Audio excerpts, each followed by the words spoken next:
किसी को सुख पहुंचाता है, किसी को दुख पहुंचाता है। जैसे अभी यहां बैसाख का महीना चल रहा है, वही जल किसी को पीना हुआ, कोई अपना बहुत बड़ा गर्म जल ला कर दे दे धूप पे, चिलचिलाती धूप में, तो बेचारा का आधा प्यास उसी समय दूर हो जाएगी, समाप्त हो जाएगी। समाप्त मतलब कि मैंने मिटेगी नहीं। पीना होगा आधा किलो जल तो 250 ग्राम पी कर ही गए तो रहने दी नहीं पीना। अभी थोड़ा सा ठंडा जल हो तो आधा किलो पीना होगा तो 1 किलो पी सकते हैं। ठीक इसके विपरीत आप बद्रिकाश्रम में चले जाएं और वहां पर आपको चाहे केदारनाथ में और वहां कहीं प्यास लगा और प्यास में कोई अपना ठंडा जल दे दे तो पीना हो आधा किलो जल तो 85 ग्राम पी करके बस कहीं रहने दीजिए, हमसे नहीं पिया जा रहा। तो प्रकृति और देवताओं का स्वभाव और गुण किसी को सुख भी पहुंचाता है, किसी को दुख भी पहुंचाता है। कल मैंने बताया था कि बद्रीनारायण में यही अगर गर्म हवा बहे आनंद आ जाएगा, केदारनाथ में आनंद आ जाएगा, गंगोत्री जमुत्री में आनंद आ जाएगा। लोग चलो अच्छा कम से कम बड़ा अनुकूलता है। यहां देखिए सभी लोग गर्मी से परेशान है, तो कभी कभी प्रकृति के गुणों द्वारा, देवताओं के गुणों द्वारा, स्वभाव द्वारा कोई सुख भी प्राप्त करता है, कोई दुख भी प्राप्त करता है। भूतानाम देवचरितम सुखाय च दुखाय च, यही मेरा विषय था। संसार के प्राणियों के लिए प्रकृति और देवताओं का चरित्र और गुण जो होता है, किसी को सुख पहुंचाता है, किसी को दुख पहुंचाता है। एक कौन कहते हैं? श्री वसुदेव जी महाराज ने नारद जी का स्वागत, अभिनंदन और वंदन करते हुए कहा कि हे नारद जी, आप मेरे यहां द्वारिकापुरी में आए हैं, मुझे बहुत बड़ी प्रसन्नता है, बहुत बड़ी प्रसन्नता है। ऐसी मेरी मान्यता है कि भले ही देवताओं का, प्रकृति का स्वभाव और गुण किसी को सुख और किसी को दुख पहुंचाता हो, लेकिन आप जैसे संतों का दर्शन और सहवास तो हमेशा हमेशा आनंद और सुखी पहुंचाता है। अतः मैं आपको प्रणाम करता हूं। कल और भी निवेदन किया गया था, नहीं मया तीर्थानि न देवा मृथिला मया ते तुर पुनर्कालेन दर्शनादेव साधव। बहुत दिनों तक तीर्थों में वास करने से, गंगा इत्यादि पवित्र नदियों में स्नान करने से, जग आदि करने से जिन फल को, पुण्य को प्राप्त किया जाता है, उन फल को संत महात्मा के सहवास और दर्शन से प्राप्त हो जाता है। अगले शब्दों में बताया गया है, यत् फलम नास्ति तपसा न योगेन समाधिना। जिन फल को बहुत साधना करने से, योग करने से, समाधि द्वारा, तीर्थ व्रत करने से प्राप्त होता है, अनायास तत्फलम सम्यक और सम्यक प्रकार से, सहजता से फल को संत और संत के संगत सहवास से प्राप्त हो जाता है। इस तरह श्री वसुदेव जी महाराज ने नारद जी का अभिनंदन किया। आगे श्री वसुदेव जी महाराज ने नारद जी से पूछा, महाराज गृहस्थ आश्रम में रह करके क्या आत्म कल्याण को प्राप्त किया जा सकता है? अगर आत्म कल्याण को प्राप्त किया जा सकता है तो कैसे, क्या उपाय है? क्या घर छोड़ना पड़ता है, परिवार पत्नी को छोड़ना पड़ता है, खेती व्यापार नौकरी को छोड़ना पड़ता है, कैसे आत्म कल्याण होता है? महाराज बताइए।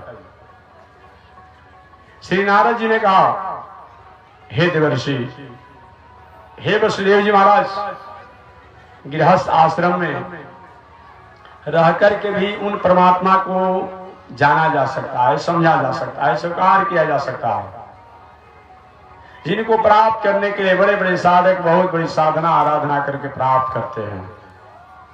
घर छोड़ना बहुत बड़ी उपलब्धि नहीं है, परिवार पत्नी को छोड़ना बहुत बड़ी उपलब्धि नहीं है, खेती व्यापार नौकरी अध्ययन अध्यापन छोड़ना बहुत बड़ी उपलब्धि नहीं है।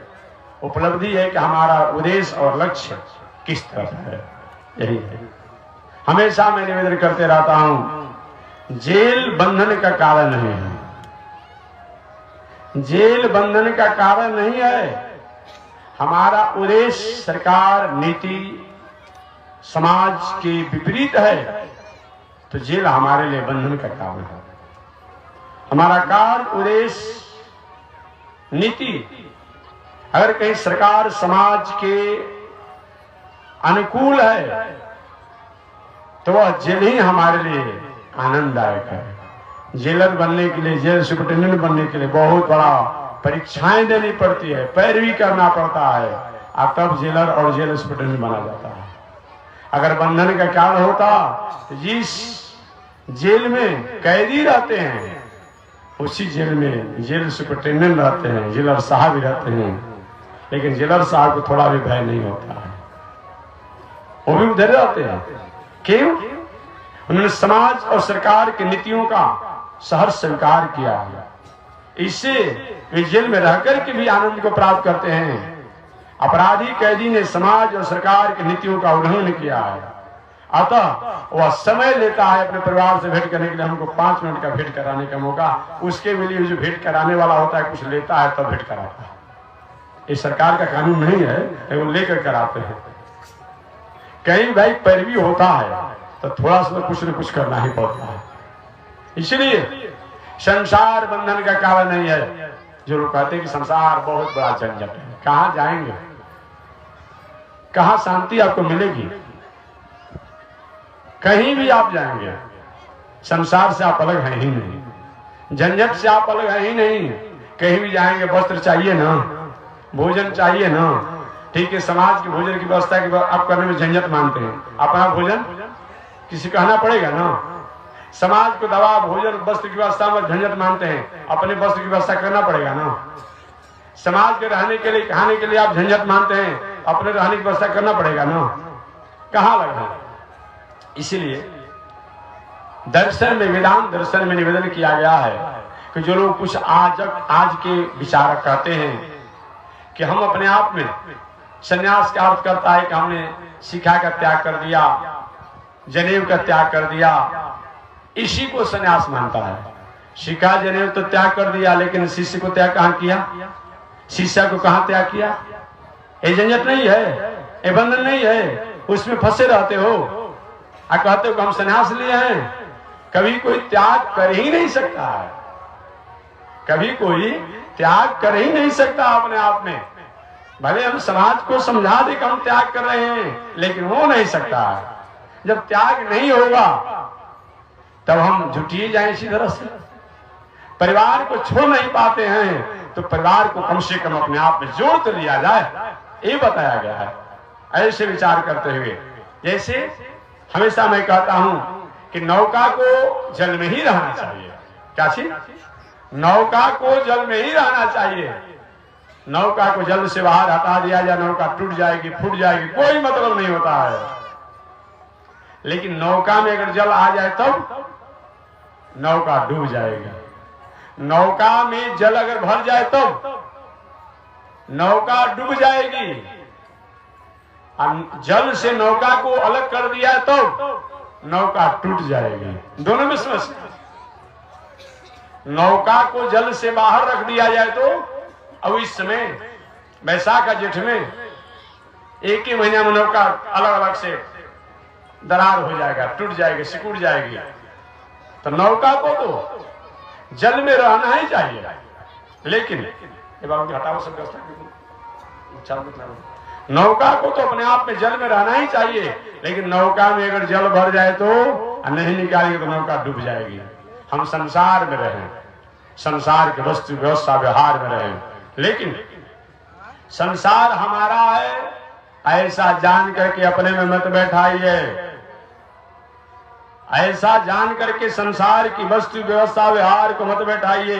ये मानिए अपने आप में कि संपूर्ण परमात्मा का है, इन्होंने सृष्टि को बनाया है, सृष्टि की व्यवस्था किया है। बस इस संसार की कोई वस्तु व्यवस्था कोई बंधन नहीं देने वाला है। भगवान श्री कृष्ण के पिता से श्री वसुदेव जी महाराज ने नारद जी से पूछा कि हे देवर्षि नारद जी, क्या गृहस्थ आश्रम में रहकर के परिवार, पत्नी, बाल बच्चों के साथ रहकर खेती, व्यापार, नौकरी करके भी अपना उद्धार किया जा सकता है? नारी बिल्कुल किया जा सकता है। महाराज कौन उपाय है? तो नारी ने कि मानव धर्म को करना पड़ेगा। मानव धर्म मन होता क्या? हमारे भारतीय दर्शन में अलग अलग धर्म भी है। एक सार्वजनिक धर्म है, एक निजी धर्म है। निजी धर्म माने क्या होता है? स्त्रियों का धर्म अलग है, पुरुषों का धर्म अलग है, सन्यासी का धर्म अलग है, ब्रह्मचारी का धर्म अलग है, वानप्रस्थी का धर्म अलग है, गृहस्थ का धर्म अलग है। ये सब है। एक मानव धर्म होता है। मानव धर्म माने चाहे देशी हो, प्रदेशी हो, विदेशी हो, कोई भी हो। अब वहां पर तो कोई बाकी नहीं रहता। कहने में थोड़ी सी मंच है, हमको संकोच लगता है। जहां मानव धर्म की बात आती है वहां न कोई अपने आप में, चाहे इस्लाम को मानने वाला हो, चाहे बौद्ध दर्शन को मानने वाला हो, चाहे ईसाई दर्शन को मानने वाला हो, चाहे जैन दर्शन को मानने वाला हो, चाहे सिख दर्शन को मानने वाला हो, वो सबको मानव धर्म को तो अपनाना ही पड़ेगा। क्यों? कि जितने और भी अपने आप दर्शन हैं उनका साल समत है। अब मानव धर्म जो है जब से सृष्टि है तब से है। जब से सृष्टि है तब से अपने आप में मानव धर्म है। और बाकी जितने हैं दर्शन हैं उनका साल और समत है। ईस्वी सन कब से है? 2022। ये तो बात स्पष्ट हो गया। ईसा साहब 2022 से पहले नहीं थे।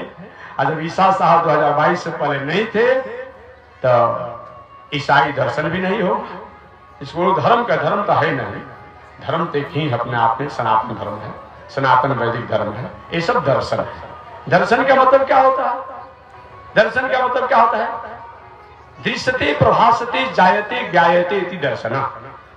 अर्थात पहले जो सत्ता थी, पहले जो शक्ति थी, पहले जो स्थिति थी, पहले जो ज्ञान था, पहले जो शास्त्र थे, पहले जो विचार थे, पहले जो पुराण थे, स्मृति थी, उनमें को पढ़ करके, सुन करके, जान करके उसमें कुछ गिने चुने उन शब्दों को अपने जीवन में प्रत्यक्षीकरण किया गया, प्रगटीकरण किया गया, प्रकाशीकरण किया गया और उसको करके जीवन में उतारा गया और बाद में उतारने के लिए समाज में संदेश दिया गया। उसका नाम दर्शन होता है। और धर्म का मतलब क्या होता है? जिस समय सृष्टि प्राकट होती है उसी समय जो प्रकट होता है वह धर्म होता है। जैसे मिर्चा का फल जो होता है, मिर्चा का फल जो होता है क्या होता है? मिर्चा का जिस समय मिर्चा पौधा अपने आप में निकला, उसका फल जब निकला उसी समय से भले छोटा है अपने आप में, लेकिन तीतापन के लेकर निकलता है। तीतापन को लेकर के निकलता है। गन्ना जो है छोटा पौधा है, मीठापन को लेकर निकलता है। इमली का फल है, जिस दिन फल निकला अपने आप में खटापन को लेकर के निकला। ये क्या है? ये धर्म है। और वही मिर्चा को पीस करके कहीं सब्जी में डाल दिया जाए। सब्जी स्वभाव में आलू जो है, बैगन जो है, ये क्या है? इस सही माने में तीता नहीं है, लेकिन थोड़ा सा अपने आप दिल दिमाग को थोड़ा चरल परल करने के लिए हम लोग तीता डाल देते हैं, गरम मसाला डाल देते हैं। तो सब्जी जो अपने आप होता है वो क्या है? आलू हो, परवल हो, स्वभाव से उसका अपना जैसा गुण है। लेकिन उसमें जब हम डाल देते हैं अपने आप में मिर्चाई, तब गरम मसाला डाल देते हैं, तब गोल मिर्च डाल देते हैं, तब थोड़ा सा अपने स्वरूप पर रहते भी तो अलग हो जाता है। तो दर्शन में क्या होता है? जो पहले से थे जो चीज, तत्व, सत्ता, स्थिति, उन पर जो उन समय के विचारकों ने उसको पढ़ा, सुना, जाना, समझा और उसमें से कुछ शब्दों को निकाल करके अपने जीवन के आचरण में उतार करके और समाज के लोगों को उतारने के लिए जो आदेश दिया वो दर्शन होता है। और धर्म क्या होता है? कि जो नेचुरलिटी से अपने आप पे संपन्न हो, जो नेचुरलिटी से संपन्न हो, जो स्वाभाविक और नेचुरल गुणों से संपन्न हो, प्रकृति गुणों से संपन्न हो, सहज गुणों से संपन्न हो, वह क्या है? धर्म है। ईख और ईख का रस ये धर्म है। मिर्चा और मिर्चे के तीतापन धर्म है। इमली और इमली का खटापन ये धर्म है, नींबू का फल और नींबू के फल का खटापन वो धर्म है। और अलग अलग वस्तुओं में डाल करके वो गुण लाया जाए तो भले वो वस्तु में गुण नहीं था लेकिन डालने से उसमें आ गया। ठीक वही बात है अपने आप में। तो धर्म जिसमें सृष्टि होता है उस समय का होता है, और दर्शन जो होता है ये बाद का चीज होता है। ईसा साहब आए, 2022 हो रहा है, तो कम से कम 1, 2, 3, 4, 5 वर्ष के हो गए होंगे। तब शास्त्रों को परिज्ञान प्राप्त करके अपने आप उससे कुछ दर्शन को जाने, शास्त्रों को सुने, तब अपने जीवन में पढ़िए करके नहीं होता, सुन करके भी होता अपने आप में। कम से 5 वर्ष तो लगा होगा। मोहम्मद साहब जी आए, मोहम्मद साहब 1500 वर्ष पहले के भी, 1500 वर्ष के बाद तो थे ही नहीं अपने आप में।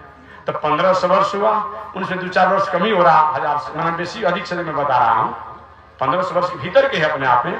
तो मोहम्मद साहब आए, जो अपने आप धर्म जो था उस धर्म में से कुछ ऐसा चीज था जो अपने अनुसार उन्होंने स्वीकार किया, समाज को समझाया, और समाज के लोगों ने उनके विचारों को, उनके दर्शनों को नहीं समझ करके एक दूसरा तरीका से समाज को परोसना शुरू कर दिया। वो परोसने वाले लोग, प्रचार करने वाले को दोष है, मोहम्मद साहब को दोष नहीं है, उनका दोष नहीं है। जहां तक जैन दर्शन की बात किया जाए, महावीर, तीर्थंकर इत्यादि प्रवृत्ति के, तो कुछ लोगों ने कहा महाराज जी ऋषभ देव तो हमारे जैन धर्म के हैं। अरे भाई हम तो कहते ही हम आ रहे हैं कि मान लो ना, हम तो यही कहना चाह रहे हैं, काहे भटक रहे हो? अपने वंशज, अपने पूर्वज को क्यों तुम खो रहे हो? हम तो कह रहे हैं कि अपने आप अपना सनातन धर्म को छोड़ो, अपनाओ। एक व्यक्ति ने हमसे पूछा था कि महात्मा जी अगर मान लीजिए पूरा विश्व का सनातन धर्म कहते हैं कि है, तो सनातन धर्म का अपनाया जाएगा तो उनका टाइटल क्या रहेगा?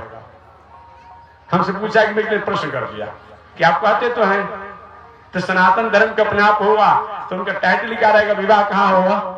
हमसे प्रश्न किया लोगों ने। मैंने कहा देखिए टाइटल की जहां तक बात करें ना, तो अपने आप में आर्स टाइटल रख लीजिए,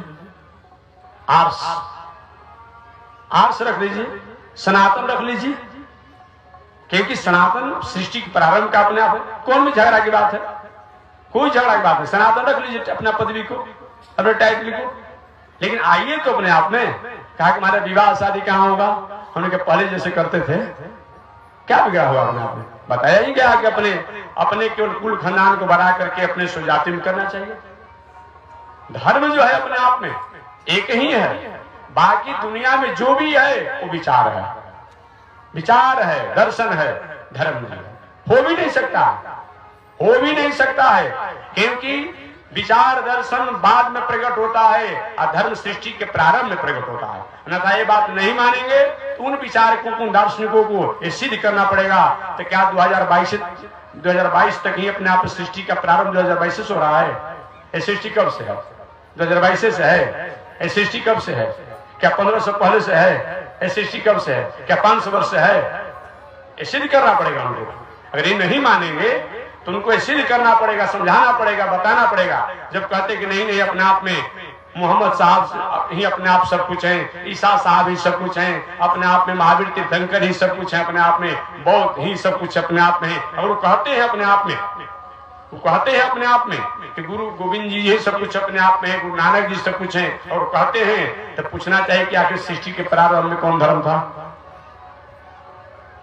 आप तो थे नहीं उस समय, आपके प्रथम जो आचार्य थे नहीं, कौन था? और वहां उनका प्रश्न का जवाब क्या है? अब उनका वहां जवाब बंद हो जाता है।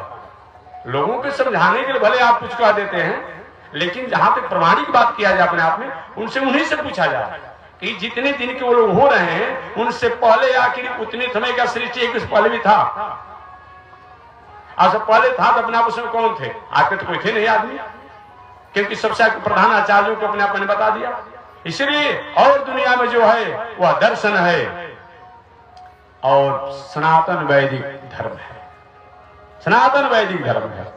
तो मैं निवेदन करना चाह रहा था कि मानव धर्म माने वैदिक धर्म, जिसमें सृष्टि प्रारंभ हुई उस समय के धर्मों को मानव धर्म कहा जाता है। और सृष्टि प्रारंभ कब हुई? 50,000 करोड़ वर्ष पहले। याद रखिए, और दुनिया के इतिहास को याद करते, अपने इतिहास को भूलिए मत। अपने पहले इतिहास को आप याद कर लीजिए, आप तब दूसरे के इतिहास को याद कीजिएगा। 50,000 करोड़ वर्ष पहले की हमारी सनातन वैदिक परंपरा है और दुनिया में कोई नहीं है। हमेशा मैं निवेदन करते रहता हूं, कोई पूछता है कि महाराज जी कोई आपके पास प्रमाण है कि 50,000 करोड़ वर्ष पहले की आप अपना इतिहास बताते हैं? जी हाँ, हमारे पास है और किसी के पास नहीं है। कैसे? तो मैं निवेदन करता हूं, आप लोग भी जोड़ लीजिएगा मोबाइल पर। कलयुग की आयु 4,32,000 वर्ष बताई गई है। कितना? 4,32,000 वर्ष।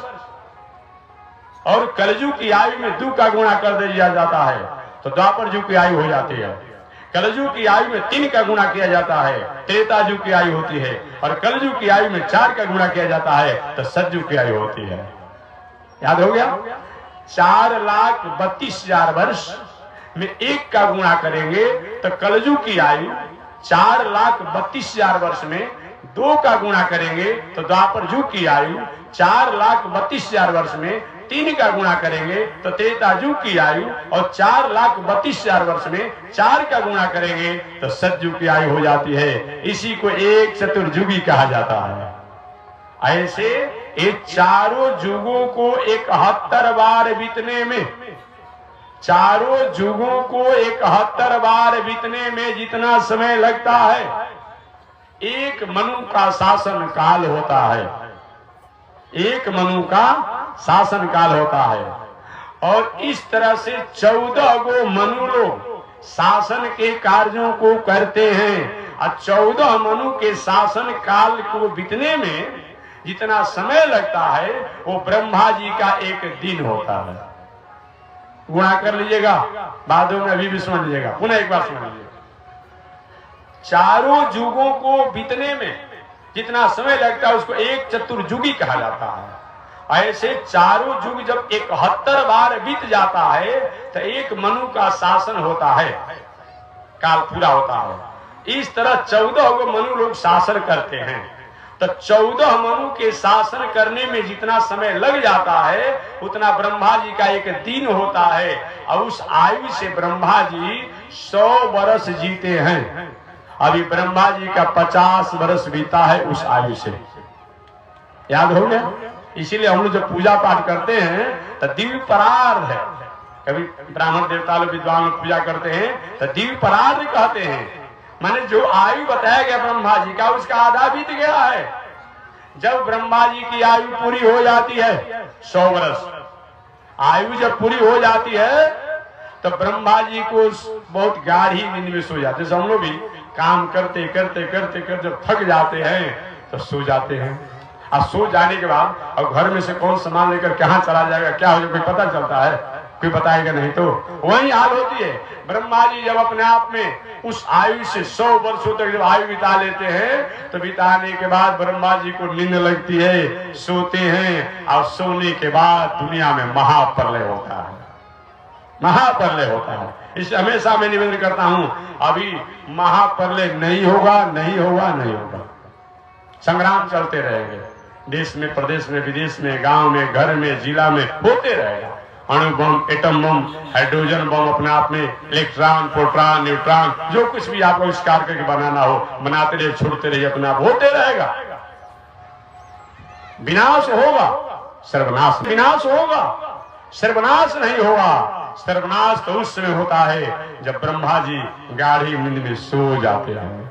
और गाढ़ी नींद में जब ब्रह्मा जी सो जाते हैं अब दुनिया में कुछ बचता ही नहीं है। लवनिवेश परिमाण युगा वर्ष कोटि सचंद भजसी निधे मन राम को काल जास को दंड। ये बताया गया है। उस समय आपको कुछ बचता नहीं है।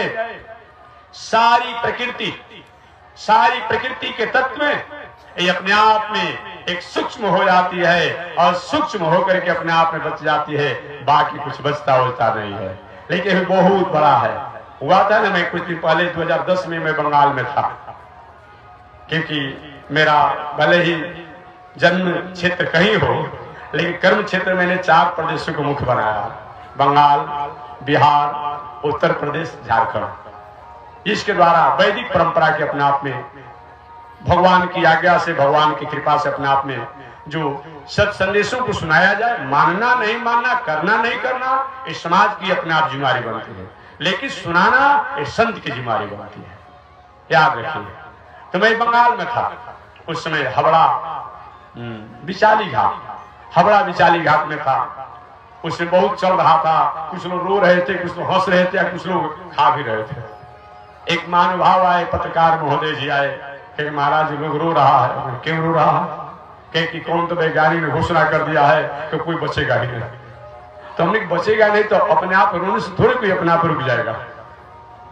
एक व्यक्ति खा भी रहा था कि अब मरना ही है तो बढ़िया से खा ही लो, अपने आप सब लोग कर रहे थे। मैंने निवेदन किया, उस समय मैं था उस समय बंगाल में, निवेदन के देखिए भाई ये सब होने वाला नहीं। अभी आपको अरे कि कौन तो ग्रह आ रहा है, क्या हो जाएगा, आएगा सारा दुनिया समाप्त हो जाएगी। हमने कहा आपको ग्रह लौट नहीं जाएगा, जो प्रकृति को बनाने वाला है वो लौटा नहीं देगा। कल्याण नहीं किया बात करते हैं, आएगा तो लौट भी तो जाएगा अपने आप में। हो सकता है उधर लौट जाए, यही भी हुआ अपने आप में। कुछ दिन पहले एक और वैज्ञानिक कहां से प्रकट हो गया था, कहा कि नहीं इस बार तो अपने समाप्त होकर रहेगा। कौन कौन टकरा रहा है, क्या हो रहा है? कभी कहता है ओजोन में छेद हो गया है। अरे भाई ओजोन में छेद हो गया है, इतना जब हो रहा है तो भरेगा नहीं? बताओ। वैज्ञानिकों से कुछ ताली बजानी, ताली तो नेता में बजाया जाता है, सुनते रहिए, आनंद के लिए मैं आपके लिए कह रहा हूँ। सुनिए क्यों ताली नहीं बजाना। मैं निवेदन करना चाहता हूँ। कहता है लोग ओजोन में छेद हो गया है। अरे ओजोन में छेद हो गया है तो पढ़े हो?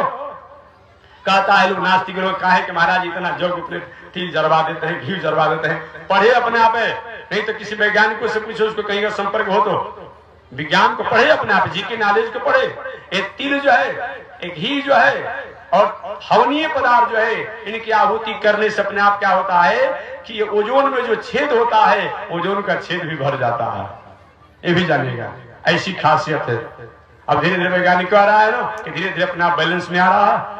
तो भाई जहां ओजोन में छेद है तो भरने वाला भी तो परमात्मा है ना। कहे क्या परेशान है अपने आप में? कहीं किसी कहीं से आ रहा है, ग्रह आ रहा है, कैसे आपके दोस्त पृथ्वी में टकराएगा, पृथ्वी समाप्त हो जाएगी। टकराएगा पीछे लौट भी नहीं जाएगा। जो सारे दुनिया को अपने आप संचालित करने वाला है, उसी के पास रिमोट है, तो वहीं से रिमोट की इधर तो बटन नहीं कर देगा। हुआ भी यही अपने आप में, यही हुआ अपने। दो बार वैज्ञानिकों ने घोषणा किया अब दुनिया में कोई नहीं बचेगा।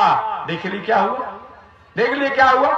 इसलिए विनाश तो होते रहेगा, प्रलय तो होते रहेंगे, क्योंकि प्रकृति को आपने मालथस का भी सिद्धांत आपने पढ़ा होगा। इकोनॉमिक्स आप पढ़े लिखे होंगे, इकोनॉमिक्स पढ़े होंगे और भी पढ़े होंगे, हम फिर इशारा आप कर रहे हैं। बताया गया है कभी कभी जनसंख्या प्रकृति के विपरीत जब चलने लगती है, प्रकृति के विचारों के विपरीत जब चलने लगती है, प्रकृति के दर्शन के विपरीत जब चलने लगती है, सृष्टि के विचारों के विपरीत जब चलने लगती है, खान पान रहन सहन उठन बैठन बोल चाल ये सब विपरीत हो जाता है, तब प्रकृति सब अपने आप क्या करती है, अपने से संतुलित करती है। महामारी, भूकंप, अनेक प्रकार के अभी जो हुआ संक्रमण जो 2 वर्षों से पूरा विश्व प्रभावी है अपने आप में, वो प्रकृति संयमित कर लेती है। ये होते रहेंगे अपने आप में। जब लोग अपने आप में संयमित नहीं होंगे, संतुलित नहीं होंगे, तो प्रकृति अपने आप संयमित करती है। और प्रकृति को संयमित करने के लिए प्रकृति पुरुष का इशारा होता है। प्रकृति पुरुष जो है वही से नियामक और नियंता बनकर के दुनिया को संचालित करता है। इसलिए ये तो होते रहेंगे। लेकिन महाप्रलय चाहे अपना बताएगा है, वो तो वो परमात्मा जब चाहता है तब होता है। बाकी ऐसे महाप्रलय होता नहीं है और होने की बात नहीं है। अभी तो हमारे कल की अवतार होना बाकी है। अभी कैसे महाप्रलय कर दिया जाएगा? कल की अवतार होगा उत्तर प्रदेश के मुरादाबाद जिला के संबलपुर ग्राम में विष्णु जस ब्राह्मण की यहाँ कुमारी कन्या से भगवान प्रकट होंगे। इस बार कल की अवतार, कल की अवतार मुरादाबाद जिला के संबलपुर ग्राम में विष्णु जस ब्राह्मण की यहाँ कुमारी कन्या से भगवान प्रकट होंगे। आज जितने दुष्ट अपने आप राजा लोग होंगे, जो अपने आप में जो अत्याचार अनाचार अपने आप में जो कर रहे हैं, उनको सब दमन करेंगे अपने आप में। धर्मनिरपेक्ष की बात करता है वो। धर्मनिरपेक्ष मतलब समझते हो क्या होता है? धर्मनिरपेक्ष का मतलब ही होता है जो सनातन वैदिक परंपरा धर्म जो है, उसी अलग दुनिया में कोई धर्म अपने आप में नहीं होना चाहिए, उसी की स्थापना होना चाहिए। ये धर्मनिरपेक्ष है। ये धर्मनिरपेक्ष हो, ये धर्मनिरपेक्ष है, ये धर्मनिरपेक्ष है। नहीं अपना और सबको मान रहे हो। सबको तुम मान लो रहे हो अपने आप में, कहीं रुमाल के पार पर रखोगे, कहीं टोपी रखोगे, कहीं कुछ रखते हो अपने आप में, यहाँ कहते हो हम तो नहीं मानते अपने आप में। पूछना चाहिए उन लोगों से। कहता है कि मूर्ति मंदिर क्या होता है, तो वहां जाने पर क्या मिलता है? जहाँ टोपी और रुमाल के पार पर रखते हो वहां तो कहीं चबूतरा ही है, वहां भी तो कहीं पसारे है। जहां जाते हो अपने आप में वो क्या है, वो क्या है, वहां क्यों जाते हो? समाज को दिग्भ्रमित करने के लिए जो ऐसा लोग करता है। धर्मनिरपेक्ष का मतलब ही होता है जो सृष्टि के प्रारंभ की जो विचार है, जो दर्शन है, उसके अलावा और दुनिया में कोई नहीं होना चाहिए। ऐसे तुम स्थापना करो ना तो धर्मनिरपेक्ष कहे जाओगे तुम अपने आप में। ये करना ही नहीं है, अपने अनुसार तुम अर्थ करते हो। इसलिए बताया गया मानव धर्म का मतलब क्या होता है? जो सृष्टि के प्रारंभ में जो धर्म हो उसी को मानव धर्म कहा जाता है। इससे पहले कुछ नहीं था और होने की कोई संभावना भी नहीं अपने आप में, वही मानव धर्म है। हमारे श्री वसुदेव जी महाराज ने नारद जी से पूछा, हे देवर्षि नारद जी, क्या गृहस्थ आश्रम में रह करके परिवार पत्नी बाल बच्चों के साथ रह करके खेती व्यापार नौकरी अध्ययन अध्यापन करते हुए भी क्या उस तत्व के अधिकारी हम हो सकते हैं जिन तत्व को प्राप्त करने के लिए बड़े बड़े साधक बहुत बड़ी साधना करके अपने जीवन को स्वीकार करते हैं? हमारे नारद जी कहे, वसुदेव जी, घर गृहस्थ परिवार पत्नी बाल बच्चों के साथ रह करके जिस आनंद को प्राप्त किया जा सकता है वो और कहीं आनंद नहीं है। गृहस्थ आश्रम जो है इस सुंदर जमीन पर बिछाया हुआ गलीचा है। अच्छा, जो 8 इंच 12 इंच का डेवलप जो होता है ना, जो गद्दा होता है, बाई चांस गलती से गिर भी जाएंगे तो चोट नहीं लगेगा, हाथ वो टूटेंगे नहीं अपने आप में। नारद जी ने कहे, वसुदेव जी, एक गृहस्थ आश्रम मानव धर्म जो है ये अपने आप में है। ये जमीन पर बिछा हुआ गलीचा है, इसमें कहीं भटकने की कोई बात नहीं है, कोई गुंजाइश नहीं है। उसी का नाम मानव धर्म है। क्या चीज? परिवार पत्नी बाल बच्चे खेती व्यापार नौकरी अध्ययन अध्यापन सब करिए अपने आप में। अब ये नहीं कि अपने आप में साधु बने हुए हैं। अब होता है कि पत्नी का सुख क्या होता है, बेचारे मन में रात दिन सोच रहे हैं, वो भ्रम नहीं है। पत्नी साथ में है, पत्नी साथ में उस मर्यादा में रहिए। अब कहाँ भटकने की बात है? अब पत्नी होने के बाद भी कहीं भटक रहे हैं तो पूर्व जन्म का कोई पापी ने आपके कपार पर चढ़ा है। पत्नी आपके साथ में है, बेटा का सुख क्या होता है, परिवार का सुख क्या होता है? रात दिन आपके साथ किलकारी भरते हुए आपका पुत्र आ रहा है, बैठ रहा है आपके साथ, उसका पुत्र का पौत्र का सब आनंद ले रहे हैं, आप फिर भी कहीं दूसरी जगह भटके हुए हैं। ये दोष आपका है, दोष आपका है। सुंदर घर है, खेत है, कल्याण है, मकान है, दुकान है, दलान है, अब फिर कहाँ भटक रहे हैं, कहाँ भटक रहे हैं? मानव धर्म में खेती व्यापार नौकरी अध्ययन अध्यापन परिवार पत्नी बाल बच्चों को त्याग नहीं किया जाता है, बल्कि सब कुछ को परमात्मा का मान लिया जाता है। परमात्मा का ही है, परमात्मा से ही है, परमात्मा के द्वारा है, ये मान करके उस वस्तु और व्यवस्था का उपयोग किया जाता है, उपभोग नहीं किया जाता है। इसी का नाम मानव धर्म, इसी का नाम मानव धर्म। कायेन वाचा मनसेन्द्रियैर्वा बोध्यात्मना वा नुसृत स्वभावात् करोमि यद्यत् सकलं परस्मै नारायणायेति समर्पयेत्। यही मानव धर्म है। कायेन वाचा, अपने शरीर द्वारा, अपने वाणी द्वारा, अपने इंद्रियों द्वारा, अपने आत्मा द्वारा, आत्मा के स्वभाव द्वारा जो भी कर्म और कर्म के फल हो, इन सबको नारायण को अर्पण कर दीजिए। बस सारा कर्म साधना व्यवहार आपकी पूजा हो जाती है। यही मानव धर्म है। ऐसे अलग अलग धर्म भी बताया गया है। स्त्रियों का धर्म क्या है, पुरुषों का धर्म क्या है, चारों वर्णों का धर्म क्या है, चारों आश्रम का धर्म क्या है, ये बताया गया है। लेकिन एक होता है कि सबका धर्म होता है, चाहे चारों वर्णों का हो, चाहे चारों आश्रम का हो, चाहे स्त्री हो चाहे पुरुष हो, ये सबको करना चाहिए। वो क्या है, वो बताया गया है कि करोड़ों काम को छोड़ करके, करोड़ों काम को छोड़ करके हरि का चिंतन करना चाहिए। ये मानव धर्म है। करोड़ों काम को छोड़ करके हरि का चिंतन करना चाहिए, क्योंकि जब तक वो इस दुनिया में रखना चाह रहा है तभी हम हैं, नहीं तो सब कुछ चाह रह जाएगा, वहां से स्विच दबा देगा, बस चले जाएंगे, सब कुछ यही पड़ा रह जाएगा, गाड़ी यही लग्जरी रह जाएगी, मकान यही रह जाएगा, दुकान यही रह जाएगा, दवा नहीं रह जाएगा। कितने लोग चले नहीं चलेंगे?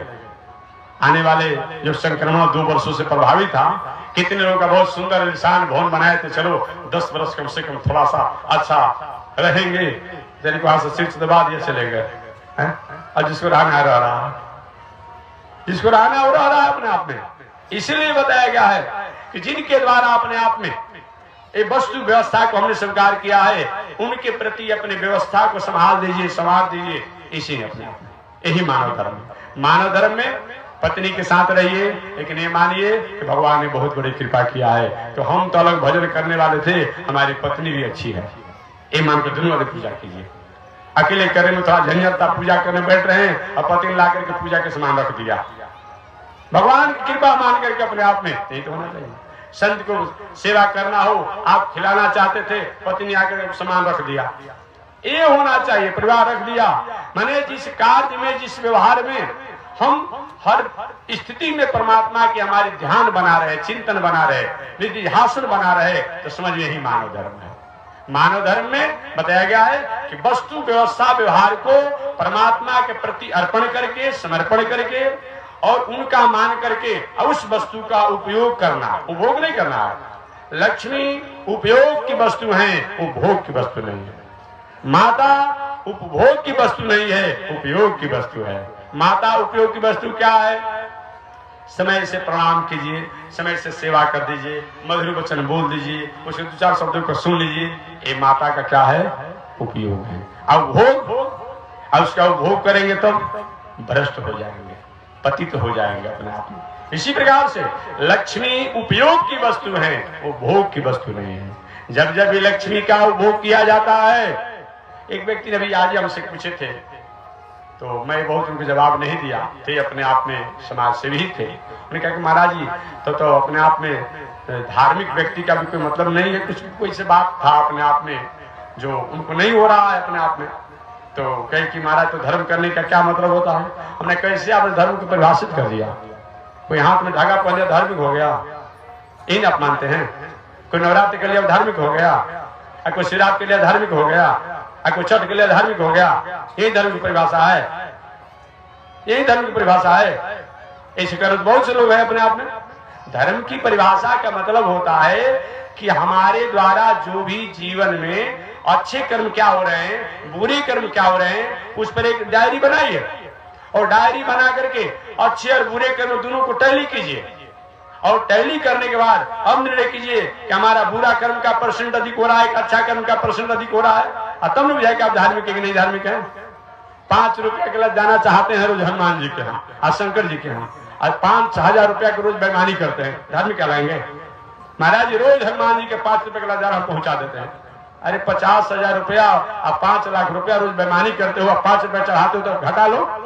5,000 रुपया में से अपने आप 5 रुपया घटा लीजिए, तो 4,900 कितना हुआ जी? 4,995 रुपया तो अपने बेईमानी किया ना। अब बहुत धार्मिक बने हुए हैं, धर्म करते हैं, यही लोग कहता है अपने आप में। माने रोज 5 रुपया हनुमान जी वाला जाना चाहते हैं, हम रोज माला पहुंचाते हैं, ये क्या मतलब होता है? ये क्या मतलब होता है? नहीं नहीं, ऐसा करते होंगे इसमें मत ऐसा कहिए हम धार्मिक आदमी है, ऐसा मत कहिए। अब कहीं जाते हैं अपना मोटा अपना धागा बांध लिए, बहुत बड़ा धार्मिक आदमी, बहुत बड़ा आस्तिक आदमी। अरे ये तो वही आपने उसको भी आपने बनाया दिखाने के लिए हम अपना बहुत बड़ा धार्मिक आदमी है, ये धागा से धार्मिक हो जाएंगे। चुनरी पहनने से ओढ़ने से बुरी आदत सुधार लो बस हो गया भजन, मन की तरंग मार लो बस हो गया भजन। अभी गेहूं बेचारा है ना जी, अब उसमें कितना लोग उसने कौन सा व्यवस्था करें कि 10 कुंटल तो हुआ बीघा में कि 12 कुंटल हो जाए, उसी में रात दिन सोच रहे हैं बेचारे। और बताइए, नहीं नहीं, जो भी 19-20 करते हैं, 6-5 जो करते हैं वो छोड़ दीजिए, छोड़ दीजिए, अपने आप में धर्म हो गया। आज जब तक 19-20 और 6-5 जब छोड़ेंगे नहीं, तब तक से कितना भी कुछ करिए सही माने में धार्मिक नहीं है।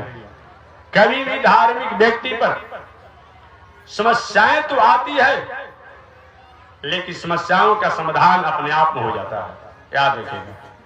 समस्याएं आज ही नहीं, अनादिकाल से आती है। क्यों? अभी हमने अच्छा काम किया है तो हम जान गए हम अच्छा करते हैं, लेकिन हमारे द्वारा हमारे जीवन के 7 पीढ़ियों का, 7 जन्मों का हमारे साथ कर्म जुड़ा रहता है। कम से कम 3 जन्म तो अपने आप में भृगु संहिता में बताया गया है कि 3 जन्म के कर्म हमारे साथ रहते हैं, अन्यथा 7 प्रकार के संस्कार, 7 प्रकार के जन्मों की स्थितियां हमारे साथ जुड़ी रहती है। हर व्यक्ति के साथ, याद रखिएगा, हर व्यक्ति के साथ 7 प्रकार की स्थितियां जुड़ी रहती है। उसके अनुसार सुख और दुख का निर्णय होता है, उसके अनुसार उसे धार्मिक और अधार्मिक का निर्णय किया जाता है, उसके अनुसार पुण्य और पाप का निर्णय किया जाता है। केवल एक व्यक्ति से नहीं होता। उसमें सबसे प्रथम क्या होता है? माता पिता का संस्कार। इस माता पिता के तेज से हम बने हुए हैं। उनका क्या संस्कार है वो भी हमारे साथ जुड़ा रहा है। जिसका जो माता पिता हो, जिसका जो, अब आपके पिता के माता पिता जो हो, आपके बाबा के माता पिता जो, ऐसे मन जिसका जो है माता पिता का संस्कार। दूसरा नाना नानी का संस्कार, जुड़ते जाइएगा अपने आप में। नाना नानी का संस्कार, उनका भी संस्कार क्या था, उन पर वो भी हमारे पर हावी होता है, उसका भी महत्व होता है। एक बाबा आजी का संस्कार ये होता है। उसके बाद हमारा पूर्व जन्म का संस्कार चौथा होता है। पहले अपने आप में हम क्या, कैसी स्थिति में, वर्तमान समय का अपने आप में हमारा संस्कार एक 5 हो गया। और संगत सहवास का संस्कार, हमारा कैसा संगत सहवास है, एक 6वां हो गया। और एक गुरुजनों द्वारा जो अपने आप में हमने प्राप्त किया, उसमें अपने आप में आदर्श आदरणीय लोगों द्वारा जो हमने उस संस्कार द्वारा क्या हम अपने जीवन में भटकाव लाया, कि क्या लाया, उसका ये 7 प्रकार के संस्कार में अगर बैलेंस बनाने पर, घटाने पर, जोड़ने पर, अगर कहीं बैलेंस अच्छा होता है तो अच्छा होता है, और कहीं अपने आप बैलेंस डाउन होता है तो समस्याएं आती है। कोई तो कोई विचार करता नहीं है अपने आप में। 100 ग्राम लदाना चाह दिया, 50 ग्राम अपने आप चीनी बादाम चाह दिया, बहुत बड़ा धार्मिक हो गए। 5 रुपए की माला चाह दी, अपने बहुत बड़ा धार्मिक हो गए। नहीं नहीं, ये सब 7 पर विचार कीजिए अपने आप में। खान पान रहन सहन तब होता है अपने आप में। ये नहीं कि इसे धार्मिक आप मान लीजिएगा, ये किसी के पास है तो विचार करता है। इसलिए ये मैं नहीं कहता हूँ श्रीमद् भागवत महापुराण में, कुछ में अंतराल लोग बोल रहा, श्रीमद् भागवत महापुराण में नारद जी कहते हैं, मैं अपना प्रहलाद जी महाराज क्या थे? प्रहलाद जी महाराज तो माता के गर्भ में संस्कार मिल गया, समझ लीजिए। अन्यथा जब ही जन्म लिए प्रहलाद जी, कहां वैसा संस्कार मिला? पिता तो राक्षस खानदान का था, लेकिन प्रहलाद जी महाराज के अपने आप में बाबा दादा जो थे वो कौन थे जी? बाबा दादा, अरे कश्यप ऋषि थे ना अपने आप में, तो वो तो संस्कार था ना अपने आप में। माता भले राक्षस घर की बेटी थी, अपने आप में क्या दूं, दैत्य घर की बेटी थी, लेकिन संस्कार उसने ऋषियों द्वारा प्राप्त किया था। पिता अपने आप असुरी प्रवृत्ति में थे, असुरी प्रवृत्ति में जरूर थे, हिरण्याक्ष जान लीजिएगा, लेकिन उसका भी पहले का संस्कार था। भगवान के दरबार में जय और विजय रहते थे, तो भाई संस्कार तो था है इसका अपने आप में। वो तो थोड़ी सी गलती हो गई अपने आप में, उस गलती के कारण ऋषि ने श्राप दे दिया, जाओ तुम राक्षस हो जाओ। तो पहले का संस्कार था उसका अपने आप में, जय विजय, भगवान का सेवक। ठीक है गलती हो गया अपने आप में, लेकिन सेवा तो किया अपने आप में, तो भी संस्कार था। इसलिए हिरण्याक्ष भले ही राक्षस था, लेकिन पूर्व जन्म का संस्कार जो था, जो पहले का जो अपने आप जय विजय था, वो संस्कार के कारण वो प्रहलाद जी महाराज भी संस्कार हो गया। तब प्रहलाद जी महाराज इतने बड़े भक्त बने अपने आप में। कष्ट तो इतना हुआ, आज क्या होगा जी किसी कष्ट? और बताइए, जिसका पिता जो है, जिसको मारने के लिए, काटने के लिए, जलाने के लिए, फूकने के लिए, अपने आप कुचलने के लिए क्या क्या नहीं प्रयास किया, लेकिन धन्य है अपने आप में प्रहलाद जी महाराज, पिता को दोषी भी नहीं ठहराए और अच्छे मार्गों को त्याग नहीं किए। ये न होना चाहिए। ये धार्मिक व्यक्ति की पहचान है। विपत्ति धैर्य मथा अभ्युदय क्षमा षड शिवाक पटुता जुधि विक्रमा। ये महापुरुषों का, सज्जन का, संत का लक्षण बताया गया है। विपत्ति धैर्य मथा अभ्युदय क्षमा कितना भी आपत्ति विपत्ति संकट में आ जाए, विपत्ति धैर्य कभी भी धीरता को त्यागा नहीं जाता है। प्रहलाद जी के साथ क्या नहीं किया गया,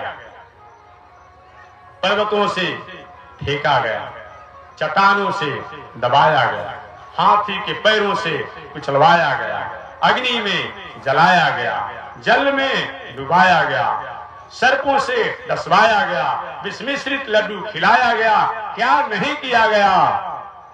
जो भी अपने आप बताया गया है मारने का षड्यंत्र होता है, सभी षड्यंत्रों को पिता द्वारा किया गया, लेकिन एक बार भी प्रहलाद जी ने नहीं कहा कि हे पिताजी हमारे साथ ऐसा आप अत्याचार क्यों करते हैं। ऐसा कोई होगा? आप तो थोड़ा सा पिताजी के डांट देते तो आंख दिखाने लगता है, बेटा वाह देखेंगे अपने आंख दिखाने लगता है। एक बार भी प्रहलाद जी ने पिताजी को आंख नहीं देखा है, केवल समझाते रह गए, समझाते रह गए, समझाते रहे। पिताजी आप जिनसे ऐसा बैर कर रहे हैं, दुराग्रह कर रहे हैं, ऐसा करना उपयुक्त नहीं है। हम लोग उत्तम कुल में अपने आप रहने वाले हैं, कश्यप ऋषि के वंशज हैं। पिताजी ऐसा होना अच्छा नहीं है। अरे उन्हीं परमात्मा की कृपा से तो आप इस संसार में आए हैं, आपको ऐश्वर्य वैभव मिला है। वो तो हाँ ही अपने आप वरदान मिला था, अपने आप श्राप मिला था, सब कुछ हुआ, लेकिन प्रहलाद जी ने एक बार भी हिरण्यकशिपु को दोषी नहीं ठहराया। इसका परिणाम क्या हुआ कि आपने इतिहास सुना होगा कि भक्त जो है भगवान से क्षमा मांगते रहते हैं। रोज हम लोग भी मंदिर में जाते हैं, तपराध सहस्त्र भाजनम पत्तम भीम भवानोदरे अगतिम शरणागत भरे कृपया केवल मात्र साफ करो। हमारे आदर क्षुद्र चलमतिर सोया प्रसव हो कृतज्ञो दुर्मानी स्मर परवशो वंचन पर इत्यादि कहते रहते हैं, हम बोलते रहते हैं अपने आप में। लेकिन धन्य है प्रहलाद जी महाराज, इस तरह से अगर व्यक्तित्व आ जाए तो भगवान से क्षमा मांगने के लिए भक्त के पास आते हैं। प्रहलाद जी महाराज ने पिताजी को दोषी नहीं ठहराया, दोषी नहीं ठहराया। हम लोग तो ठहरा देते हैं, पिताजी सब कुछ खेत बधार घर द्वार दलान मकान बना के सब ठीक कर दिए, आइए मुझसे कहीं गलती हो गया अनजानो में ना, अब बेटा सब चौपट कर दिया आपने, लीजिए चौपट कर दिया कहता है अपना। धन्य है प्रहलाद जी महाराज, एक बार भी हिरण्यकशिपु को दोषी नहीं माने कि पिताजी आपने पूछा कि किसके बदौलत अपने आप में आप प्रहलाद बेटा इस तरह से तुम मुझको चुनौती दे करके और अपनी बातों को अभिव्यक्त करते हो। उन्होंने कहा पिताजी जिसके बल जिसके शक्ति के कारण आज इतने बलवान अपने को हुए हैं, इतने ऐश्वर्यवान हुए हैं, धनवान हुए हैं, पदवान हुए हैं, वैभववान हुए हैं, ऐश्वर्यशाली हुए हैं, वही का बल तो मेरे पास भी है, उन्हीं के बल पर मैं कर। अच्छा तो तुम्हारा कौन है? वही है ओम दिव्यो देव एको नारायण न ब्रह्मा निशान। वो कहाँ रहता है? पिताजी हर जगह रहता है। अच्छा हर जगह रहता है? हाँ। तो क्या तुम इस खंभे में, पहले तो कहे कि पिताजी आप में भी मैं दिखा दूंगा, आपके खड़े तलवार में भी दिखा दूंगा, अपने में मैं दिखा दूंगा। वो था देहाभिमानी था, सोचा कि हमारे देह में कहीं चमत्कारी बेटा है कि दिखा देगा, फाड़ कर भगवान निकल तो हम क्या करें कि नहीं मैं अपने दिखने दूंगा। पिताजी आप खड़ग में दिखा दूंगा, खड़ग में आपका जो तलवार उसमें दिखा दूंगा। सोचा कि अगर इसके भगवान निकल जाएगा तलवार फाड़ के तो हमारा हथियार छोड़ जाएगा, उसी मारे जाएंगे। तब कहे पिताजी मैं अपने शरीर में दिखा दूंगा। सोचा कि छोटा बच्चा है, नटखट है, बाद में हो जाएगा, हाय तो मेरा ही बेटा, नहीं तुम्हें मैं नहीं दिखाता हूँ। तो पिताजी खंभे में दिखा दूंगा। एक पाषाण जो है, क्योंकि जो हर जगह है तो पाषाणों में है अपने आप। बड़े जोरों से मुष्टिका का प्रहार किया हिरण्यकशिपु ने। अरे दुष्ट नालायक, उन नारायण विष्णु की तुम कहते हो, बताओ मैं टुकड़ा टुकड़ा कर दूंगा। और कहा उसी समय जोरों से मुष्टिका का प्रहार किया, उसी से नरसिंहावतार परमात्मा प्रकट हो गए, प्रकट हो गए अपने आप में। कथा विस्तार से जानते होंगे। प्रकट होने के बाद पहले तो बड़े जोरों से भगवान ने हुंकार भरा अपना। सिंह तो सिंह होता है, सिंह तो सिंह होता है। हिरण्यकशिपु का उद्धार कर दिए, कथा विस्तार से आप जानते होंगे। उद्धार कर दिए। प्रहलाद जी महाराज हाथ जोड़कर खड़े थे, पढ़े लिखे थे बहुत कुछ थे नहीं, शास्त्र धर्म को राक्षस कुल में जन्म लिए थे, थोड़ा बड़ा कुछ गुरु जी द्वारा पढ़ाया गया था। वो तो भीतर के गर्भ द्वारा माता द्वारा जाने हुए थे, अपने आप में जाने हुए थे, गर्भ संस्कार द्वारा जाने हुए थे। भगवान भी प्रहलाद को देख रहे हैं, प्रहलाद भी भगवान को देख रहे हैं, कोई बोल ही नहीं रहा। देवता लोग लाइन लगा कर किनारे से खड़े थे अपने आप में। प्रहलाद आज मेरी मौका होती ना तो मैं छोड़ता ही नहीं अपने आप में, जो नहीं मांगना चाहिए वो भी मैं मांग लेता, मांगो। इतनी देर से भगवान तुम्हारे सामने खड़े, तुम खड़े हो। प्रहलाद जी के मांगने आता तो मांगता, मांगने ही नहीं आता तो मांगू क्या? अंत में भगवान ने क्या किया?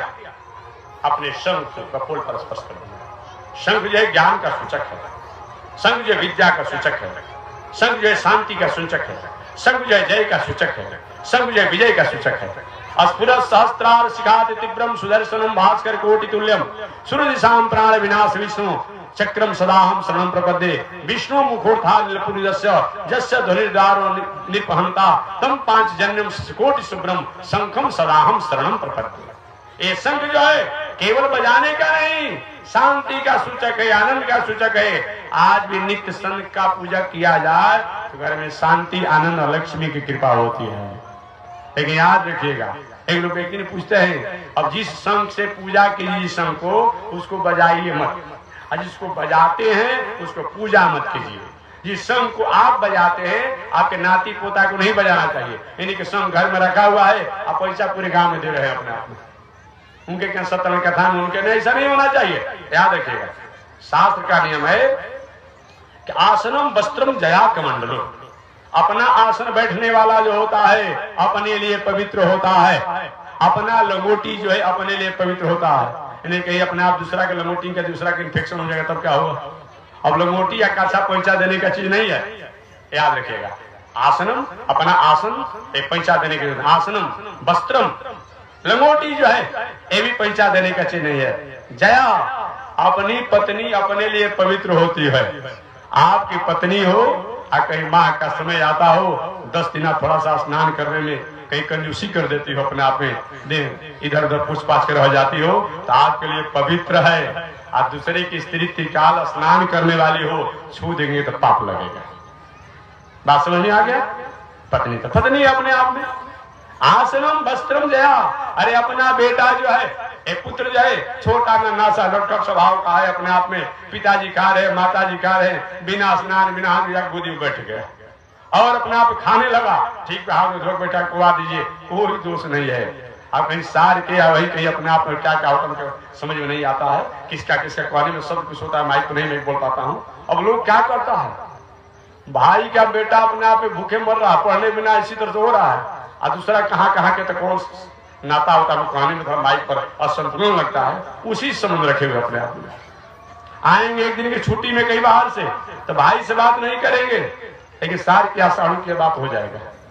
अरे ये क्या करो भाई, क्या करो, ये गलत बात है, ठीक बात नहीं है, अच्छी ऐसी बात व्यवस्था नहीं होनी चाहिए अपने आप में। ये हो रहा है अपने आप में। अपना बेटा अपने लिए पवित्र होता है, अपनी पत्नी अपने लिए पवित्र होती है। आसनम वस्त्रम जया कमंडलो, अपना जलपात्र कमंडल जो होता है सन्यासी का अपने लिए पवित्र होता है। अब हमारा कमंडल लेकर आप पानी पिए करेंगे, दोष हो जाएगा, याद रखिएगा। उसी प्रकार से ये शंख जो होता है ये भी अपने लिए ही पवित्र होता है। नहीं तो ऐसा नहीं हो तो हमको बताइएगा अपने आप में। जिस शंख को अर्जुन ने बजाया, अर्जुन के पुत्र ने नहीं बजाया। जिस शंख को भीम ने बजाया, दूसरे ने नहीं बजाया। जिस शंख को नकुल और सहदेव ने बजाया, उस दूसरे ने नहीं बजाया। जिस शंख को कृष्ण भगवान ने बजाया, उसको दूसरे ने नहीं बजाया। क्या उनका परिवार नहीं था? इसलिए शंख की शुद्धि उस व्यक्ति के लिए होती है, ऐसा बताया गया है। इसलिए शंख केवल बजाने का चीज नहीं है, ये शांति का प्रतीक है, आनंद का प्रतीक है, ज्ञान का प्रतीक है, विद्या का प्रतीक है, धन का प्रतीक है, लक्ष्मी का प्रतीक है। शंख की आवाज से, हाथी की आवाज नाद से, वेद के स्वर से लक्ष्मी जी जगती है, लक्ष्मी जी जगती है। इसीलिए बताया गया है, कभी कभी सुने होंगे, या तो जो थोड़ा सा ब्रह्म का कोई दोष हो या लक्ष्मी की हो। हाथी अगर अपने आप में, हाथी तो कम रखने की बात है, हाथी का सूर जब ऐसे चलते रहता है तो अपने आप का है, मानो लक्ष्मी का अपने आप आगमन अपने आप होता है, उस घर में श्री मर्यादा रहती है। अगर हाथी जो पीछे की तरफ दलकती हो बार बार, समझिए घर में धन जन हरास हो जाएगा।